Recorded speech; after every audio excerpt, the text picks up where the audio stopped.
नमस्कार, मैं हूं यश खुराना। स्वागत है आपका हमारे इस खास प्रोग्राम में। हरियाणा में मिनी लॉकडाउन। हरियाणा में कोरोना वायरस के मामलों में बढ़ोतरी का सिलसिला लगातार जारी है। कोरोना पर कंट्रोल की कोशिशों में जुटी सरकार आज एक बार फिर समीक्षा बैठक करेगी। CM Manohar Lal video conferencing के जरिए आला अधिकारियों के साथ कोरोना की रोकथाम को लेकर चर्चा करेंगे। कोरोना को किस तरीके से एक बार फिर से रोका जाए और अपने बीच बन रही दहशत उसको किस तरीके से रोका जाए, तो तमाम पहलुओं को लेकर आज चर्चा होनी है। फिलहाल आप रिपोर्ट देखिए।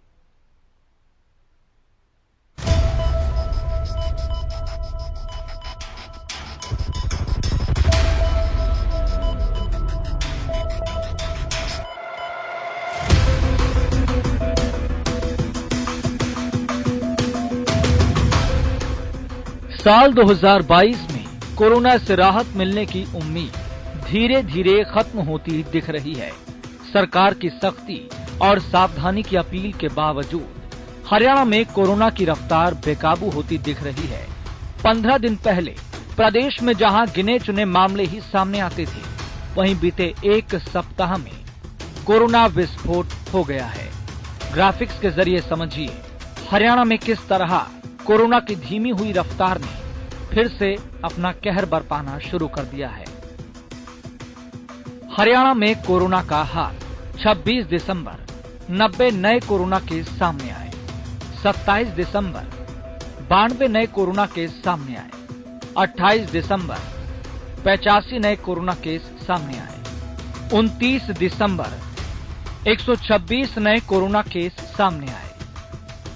30 दिसंबर 217 नए कोरोना केस सामने आए। 31 दिसंबर 300 नए कोरोना केस सामने आए। बात करें 1 जनवरी की, तो 1 जनवरी को 552 नए मामले सामने आए। प्रदेश के कई जिले ऐसे थे जहां कोरोना का एक भी केस नहीं था, लेकिन देश में ओमिक्रॉन की दस्तक का असर हरियाणा में दिखा और एक के बाद एक ओमिक्रॉन से संक्रमण की रफ्तार बढ़ती चली गई। हरियाणा में ओमिक्रॉन की बढ़ती रफ्तार।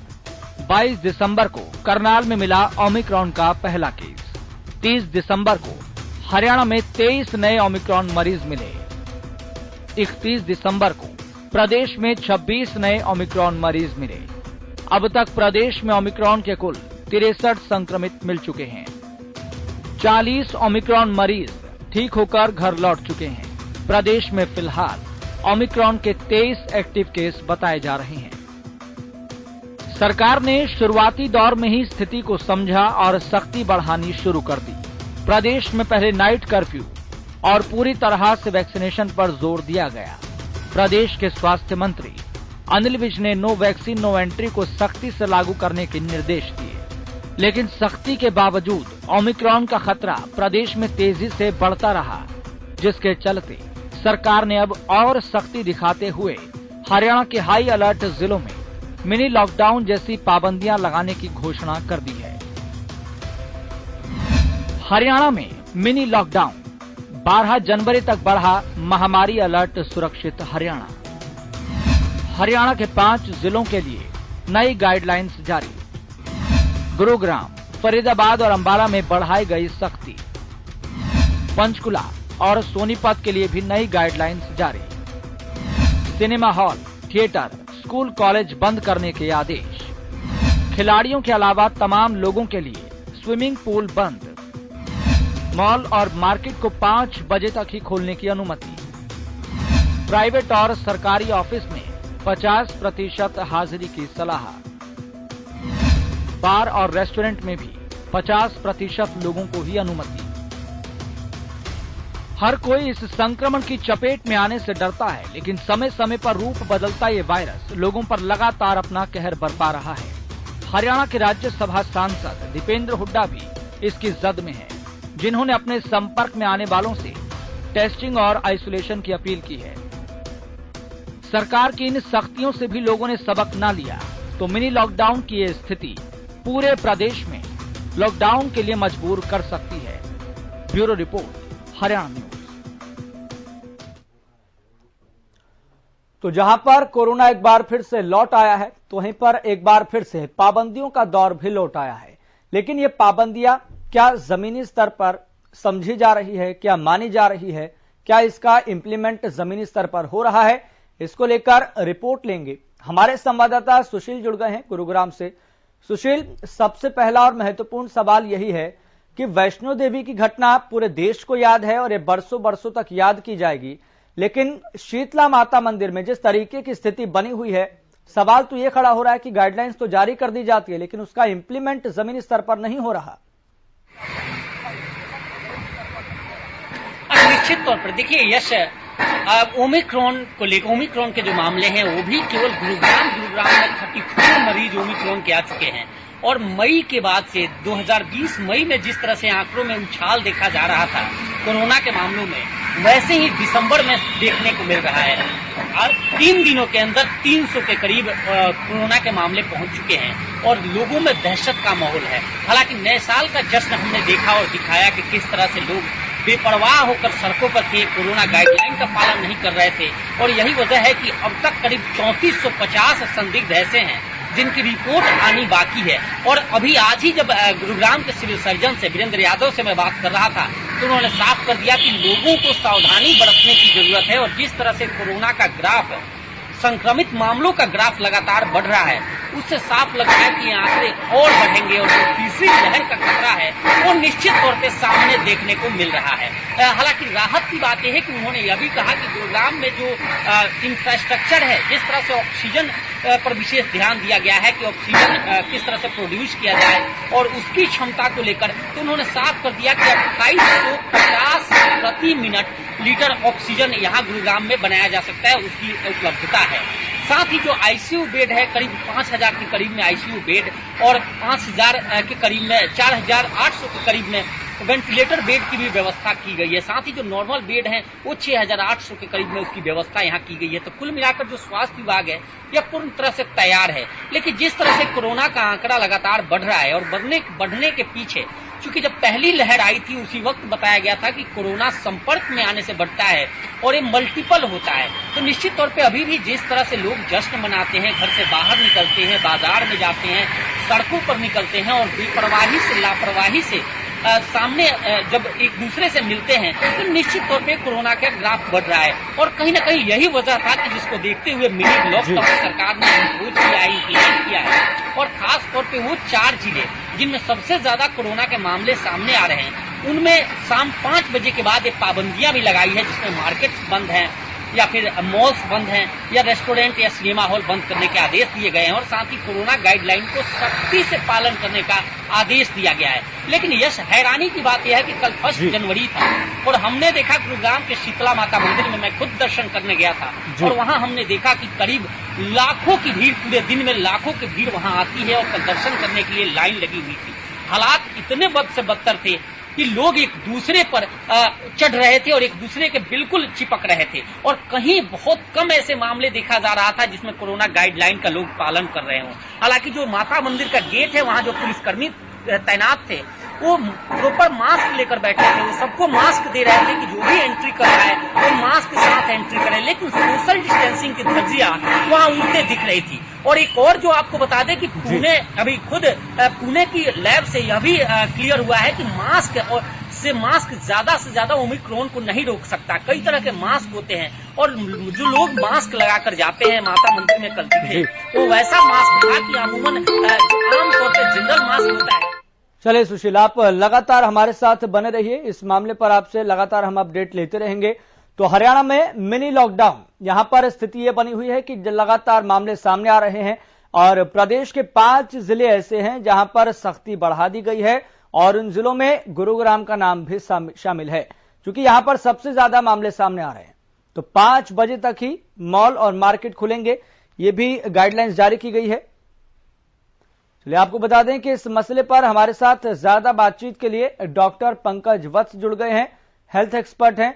डॉक्टर पंकज, आपको बहुत बहुत स्वागत हरियाणा न्यूज के इस खास कार्यक्रम में जुड़ने के लिए, समय देने के लिए। नमस्कार जी डॉक्टर पंकज वत्स, सबसे पहला सवाल यही है कि प्रदेश में लगातार कोरोना के मामले बढ़ रहे हैं। आज से 15 दिन पहले स्थिति ये थी कि 11 से लेकर 20 तक मामले सामने आ रहे थे, अब देखिए 500 के करीब मामले सामने आ रहे हैं, तो इसे क्या समझा जाए? देखिए, जैसे कि अपेक्षा थी कि ये कोरोना की तीसरी लहर आएगी, अब कब आएगी, कैसे आएगी, इसके बारे में जानकारी जो है वो अब उसके हिसाब से है कि लोग कितना कोविड के बारे में कितना प्रोटोकॉल बिहेव करते हैं। लेकिन जिस तरीके की भीड़ चारों तरफ दिखाई दे रही है, कोई भी ऐसा स्थान नहीं है जहाँ भीड़ ना हो, चाहे बस हो, चाहे रेल हो, चाहे मेट्रो हो, चाहे बाजार हो, हर जगह पर भीड़ ही भीड़ थी। तो ये अत्यंत भयानक स्थिति, अगर इसको नहीं कंट्रोल किया जाएगा तो और भयानक स्थिति आने के चांसेस हैं। इसलिए रिस्ट्रिक्शन लगाना आवश्यक था, अपेक्षित था, समय पर लिया गया निर्णय है। लेकिन इसके कार्यान्वयन में कोताही नहीं होनी चाहिए और उसके लिए दोनों तरह के प्रयास होने चाहिए। जनता अपने लेवल पर भी प्रयास करे और प्रशासन अपने लेवल पर भी प्रयास करे। जी, लेकिन डॉक्टर पंकज, हम इस बात को खुले तौर पर क्यों नहीं स्वीकार कर रहे? देश के संदर्भ में देखें, चाहे प्रदेश के संदर्भ में देखें, कि तीसरी लहर की शुरुआत हो चुकी है। देश के संदर्भ में देखें तो आज से 15 दिन पहले मामले 6,000 7,000 के करीब थे, आज 27,000 से भी ज्यादा मामले सामने आ रहे हैं। तो हम ये बात स्वीकार क्यों नहीं कर रहे हैं कि तीसरी लहर की शुरुआत देश के अंदर हो चुकी है? स्वीकार कर लिया है, सरकार ने स्वीकार कर लिया है। सभी राष्ट्रीय स्तर पर, प्रदेश स्तर पर इस तरह के निर्णय लिए जा रहे हैं। आपने स्वयं कहा कि ये लॉकडाउन जैसी स्थिति, तो लॉकडाउन जैसी स्थिति तभी की है सरकार ने जब ये महसूस कर लिया है कि तीसरी लहर आ रही है और इसको रोक पाना बहुत कठिन होगा। इसको स्लो किया जा सकता था, डिले किया जा सकता था, लेकिन उसके लिए जनता पूरी तरह से तैयार है। वो नहीं चाहती कि किसी तरह से स्लो डाउन हो, इसलिए वो अपना पूरा प्रयास कर रही है। सरकार तैयार है, स्वास्थ्य विभाग तैयार है, वहीं पर जनता भी तैयार है संक्रमित होने के लिए। तो आप समझिएगा कि तीसरी वेव कैसे नहीं आएगी और तेजी से क्यों नहीं आएगी। सभी ने अपनी तैयारी कर रखी है, जनता ने भी तैयारी कर रखी है, संक्रमित होना है। रिस्ट्रिक्शन इसलिए लगाई गई बसों में 50%, ट्रेन में 50% सीटिंग के साथ, ताकि ज्यादा लोग ट्रेवल ना करें, कम लोग ट्रेवल करें। लेकिन आप देखिएगा कि ट्रैवल करने वाले तो उतने ही लोग हैं, ट्रैवल करने वाले लोगों में कमी नहीं हुई है। अब हो क्या रहा है कि जो भीड़ बस के अंदर होनी थी वो बस स्टैंड्स पर है, बस के सामने लाइनों में है, मेट्रो के सामने लाइनों में है। भीड़ तो वही की वही रही ना, उससे क्या फर्क पड़ गया 50% टैंक पे चलाया? तो अगर आपको किया जाना चाहिए था तो मेट्रो की सर्विसेज को बढ़ाया जाना चाहिए था, मेट्रो की सर्विसेज को 2 गुना 3 गुना किया जाना चाहिए था, ट्रेन की संख्या को बढ़ाया जाना चाहिए, बसेस को बढ़ाया जाना चाहिए। अब आपने समय 5 बजे तक कर दिया है, तो जो खरीदार है वो तो उतनी संख्या में बाजार में जाएंगे ना जितनी संख्या में जाते हैं। अब उनको खरीदारी का समय अगर आपने कम कर दिया है तो उससे और ज्यादा भीड़ होगी। इससे मुझे नहीं समझता कि इससे कार्यान्वयन में क्या फर्क पड़ेगा। अब 50% जो है आपके रेस्टोरेंट्स में, आप कह रहे हैं कि 50% के साथ रेस्टोरेंट खुलेंगे। अब ये कैसे संभव है? वहाँ सब लोगों को खाना खाना है, तो कैसे मास्क लगाया जा सकता है वहाँ पर? अगर 50% कैपेसिटी है तो एक छोड़कर एक पर कौन कैसे बैठेंगे? अगर 4 आदमी जा रहे हैं और 4 की एक टेबल पर 4 आदमी बैठने की टेबल है, तो उसमें 2 आदमी एक टेबल में, 2 आदमी दूसरी टेबल पे, ऐसा कैसे संभव है? जी, तो ये सारी चीजें दिख रही हैं, लेकिन इनका कार्यान्वयन नहीं, प्रैक्टिकली कार्यान्वयन नहीं हो पाएगा इन सभी चीजों का। ये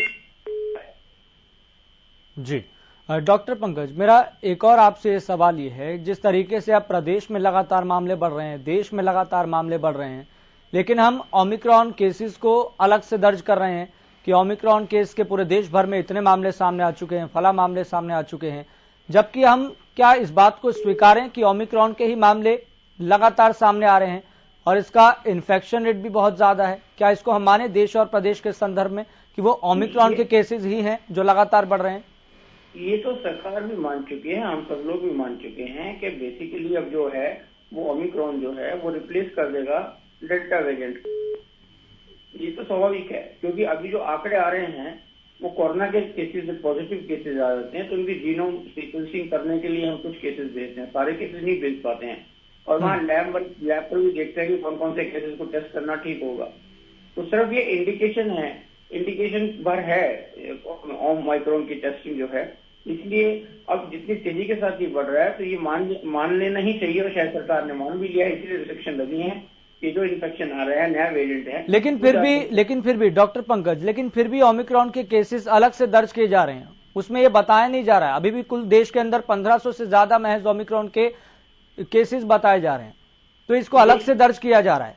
और बाकी जो कोरोना केसेस है उसको अलग से दर्ज किया जा रहा है? देखिए, मैंने आपको यही कहा कि मान लो 1 मिनट के लिए गुड़गांव में मान लो 5000 की टेस्टिंग हुई और उसमें 50 केसेस पॉजिटिव आए, जी। तो 50 से 50 केसेस को जीनोम सीक्वेंसिंग के लिए नहीं भेजा जा सकता।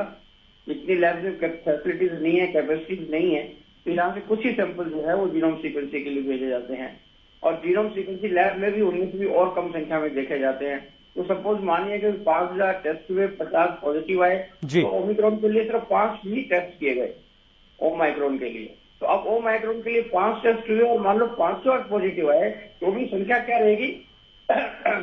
ओमाइक्रॉन के 5 केसेस और इसके 50 केसेस। तो आप ये मान के चले कि टेस्टिंग का रेशियो है, ओमाइक्रॉन के इन्फेक्शन की इंडिकेशन नहीं दे रहा है ये, जो पॉजिटिविटी रेट बता रहा है, पॉजिटिव केस बता रहा है। लेकिन आप ही देखिएगा कि जैसे वो मल्टीप्लाई हो रहा है, जितनी स्पीड से मल्टीप्लाई हो रहा है, जी। आपने खुद ही कहा कि पहले 1 केस आया, फिर इतने केस आया, 63 केस हो गए हैं। तो ये इंडिकेटर है, ये मान के चलिएगा जब जो इन्फेक्शन आ रहा है वो ओमाइक्रॉन का ही इन्फेक्शन रिप्लेस कर देगा पहले वाले वायरस को। जी, ठीक है डॉक्टर पंकज, कई और सवाल हैं, मैं आपसे उन सवालों का जवाब भी लूंगा, लेकिन इससे पहले एक ग्राउंड जीरो से रिपोर्ट भी ले लेते हैं। हमारे संवाददाता राम सिंह मार भी जुड़ गए हैं सोनीपत से। राम सिंह मार, फिलहाल सोनीपत में कोरोना को लेकर क्या स्थिति है, ओमिक्रॉन को लेकर क्या स्थिति है और टेस्टिंग और वैक्सीनेशन को लेकर क्या स्थिति है? देखिए, जिस प्रकार से प्रदेश सरकार द्वारा एक बार फिर जो है शाम के 5 बजे तक बाजार खोलने के निर्देश जारी किए गए हैं, जहां पर कोचिंग सेंटर, स्कूल, मॉल और जिम खाने और इसके अतिरिक्त जो स्टेडियम है उनको बंद करने के आदेश दिए गए हैं। लिहाजा जिस प्रकार से बात करें तो सोनीपत में बढ़ते कोरोना को लेकर जिस प्रकार से पिछले 3 दिन में जिस प्रकार से ग्राफ बढ़ा है, उसके लिहाज से प्रशासन अब सख्त मोड पर नजर आ रहा है। और बात करें सोनीपत के सिविल हॉस्पिटल की, तो वहां पर कल एक लंबी लाइन देखने को मिली और इसलिए देखने को मिली कि जिन लोगों के पास वैक्सीन सर्टिफिकेट नहीं था उनको एंट्री नहीं दी गई। और ऐसी ही तस्वीर जो है सोनीपत के बस स्टैंड से भी देखने को मिली। हालांकि प्रोटेक्टिव जुलूस थी वहां पर, जुलूस जो है उनके पास ना तो दुर्भाग्य अंतर था और ना ही उनके पास कोई सर्टिफिकेट दिखाने के लिए कोई ऐसी व्यवस्था थी। लेकिन कहीं ना कहीं अगर बात करें, बगैर मास्क के लोगों को एंट्री नहीं दी गई, ये भी एक अच्छी पहल की जा सकती है। लेकिन प्रशासन ने जिस प्रकार से बात करें तो सोनीपत में 31 नए केस जो है कोरोना के सामने आए हैं। हालांकि ओमिक्रॉन के ये केस नहीं है, जो दूसरी लहर थी उसके केसेस यहाँ पर देखने को मिल रहे हैं। हालांकि प्रशासन अब सख्त रूप से नजर आ रहा है। दूसरा, बाजार भी जो है 5 बजे तक खुलने के आदेश दिए गए हैं और उसी दौरान जो है नियमों की पालना भी विशेष रूप से की जानी चाहिए और वहीं सोशल डिस्टेंस, मास्क बेहद अनिवार्य किया गया है। और प्रशासन अब सख्त मोड पर नजर आ रहा है, क्योंकि आना भी चाहिए, क्योंकि इस प्रकार से दूसरी लहर में काफी लोगों ने अपनों को खोया था और काफी अव्यवस्थाएं और परेशानी, दिक्कत सबको उठानी पड़ी थी। और इसी लिहाज से प्रशासन पहले से ही प्रदेश सरकार के गाइडलाइन के मुताबिक नियमों की पालना करवाने पर जुटा हुआ है और लगातार लोगों से आग्रह कर रहा है, सूचना भी कर रहा है कि वैक्सीन की दोनों डोज जो है समय रहते लगवाएं, क्योंकि जिस प्रकार से तीसरी लहर में ये अंदेशा हो चुकी है, उस पर स्वास्थ्य विभाग जो है 15 से 18 साल के जो बच्चे हैं उनको वैक्सीन का जो चरण है वो कल से शुरू हो जाएगा, 3 तारीख से शुरू हो जाएगा।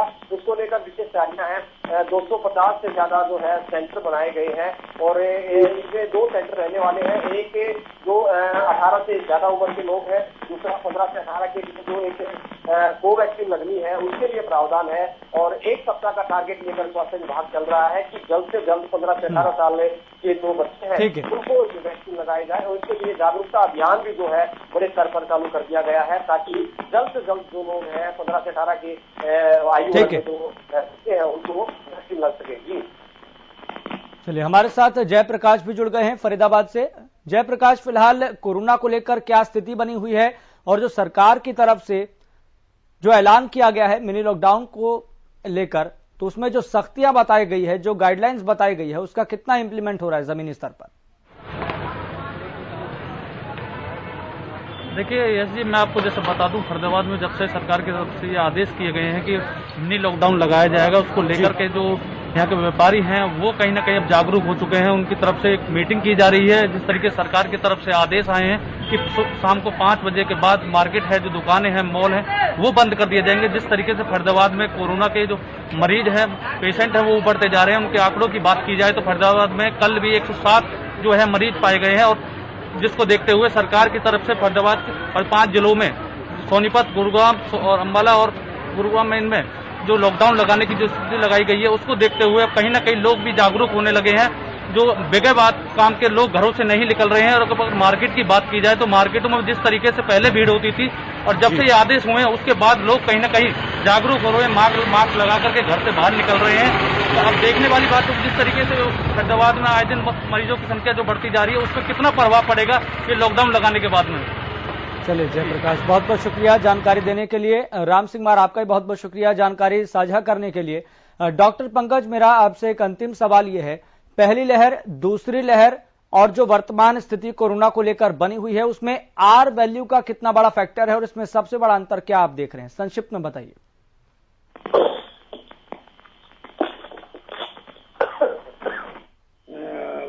इन्फेक्ट करने की जो कैपेसिटी है वो बहुत ज्यादा है नए वायरस की जी। मान लो एक पार्टी में 10-50, मान लो 50 लोग हैं एक स्थान में, कमरे में या एक हॉल में, तो ज्यादा चांसेस हैं कि अगर एक वायरस पॉजिटिव केस वहां मिलेगा तो लगभग 50 के 50 लोगों को इन्फेक्ट करने की चांस रखता है, ताकत रखता है, जो कि ऐसा हमारे इस स्थिति में नहीं था, डेल्टा वेरिएंट में नहीं था जी।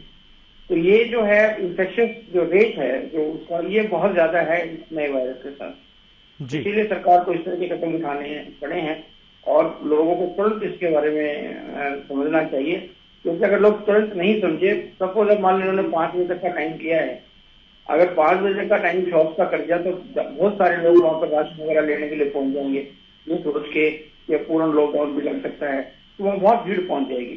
और भीड़ में अगर एक भी इन्फेक्टेड व्यक्ति होगा तो बाजार में बैठे हुए बहुत सारे लोगों को इन्फेक्शन देके आ जाएगा। बिल्कुल, इस बार में कोई दो राय नहीं है, कोई दो मत नहीं है। डॉक्टर पंकज, बहुत बहुत शुक्रिया कीमती समय देने के लिए, बातचीत करने के लिए और जानकारी साझा करने के लिए। तो हरियाणा में मिनी लॉकडाउन है, लेकिन इस मिनी लॉकडाउन का, इन सख्तियों का, इन गाइडलाइंस का जमीनी स्तर पर किस तरीके से पालन होगा ये भी देखने वाली बात है। फिलहाल मुझे दीजिए इजाजत, देखते रहिए हरियाणा न्यूज।